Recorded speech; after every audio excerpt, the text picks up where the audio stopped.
yaitu tahapan penyusunan klasifikasi arsip. Tahapan penyusunan klasifikasi arsip yang pertama yaitu analisis fungsi organisasi. Analisis fungsi organisasi adalah syarat utama untuk melakukan penyusunan klasifikasi arsip. Nah, analisis fungsi organisasi, kita harus mengetahui setiap fungsi organisasi yang ada dalam organisasi tersebut. Nah, seperti contohnya kemarin kita memberikan contoh Tridharma perguruan tinggi. Yang pertama adanya fungsi organisasi Tridharma perguruan tinggi yaitu pengajaran dan pendidikan. Kedua yaitu penelitian. Ketiga adalah pengabdian masyarakat. Nah, ini yang dimaksud dengan fungsi organisasi. Seperti contohnya lagi di perusahaan, yaitu ada perencanaan produk, kemudian ada pemasaran produk dan pemerataan produk. Ini adalah fungsi yang pertama, perencanaan produk. Kedua adalah pemasaran produk dan pemerataan produk. Ini adalah fungsi yang ketiga. Maka untuk penyusunan klasifikasi arsip, yang pertama kita harus mengetahui fungsi organisasi tersebut.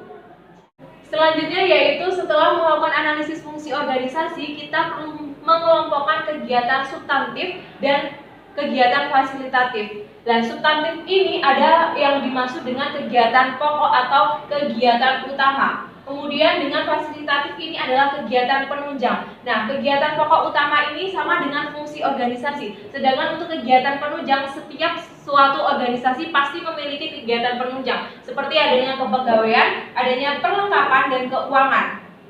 Kita harus tahu antara yang mana kegiatan substantif dan kegiatan fasilitatif organisasi. Setelah mengelompokkan kegiatan, maka yang harus dilakukan adalah klasifikasi masalah. Klasifikasi masalah tersebut harus berdasarkan fungsi organisasi yang pertama tadi. Fungsi organisasi kita bagi menjadi beberapa. Yang pertama kita tadi memberikan contoh yaitu Tridharma perguruan tinggi.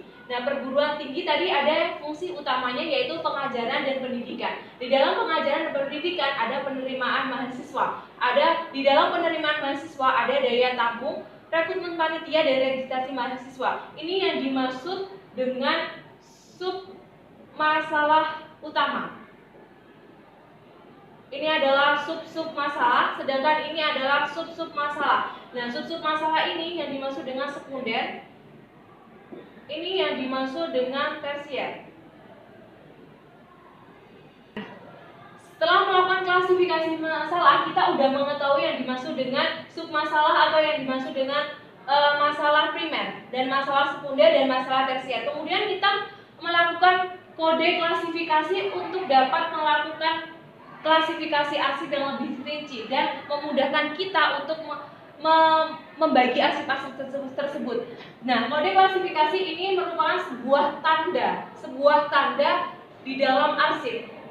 Contohnya tadi masalah primer. Masalah primer kita kasih kode PP, pendidikan dan pengajaran. Sedangkan untuk masalah sekunder di dalam masalah primer ini kan tadi ada masalah sekunder. Nah, kita kasih PP titik 01 titik. Ini yang dimaksud dengan penerimaan mahasiswa. Kemudian di masalah tersier ini ada PP titik 01 titik 00 daya tampung. Nah, ini adalah bagian-bagian dari arsip atau kode klasifikasi. Nah, ini adalah kodenya PP untuk pendidikan dan pengajaran, PP 01 untuk penerimaan mahasiswa, PP titik 0100 ini adalah daya tampung.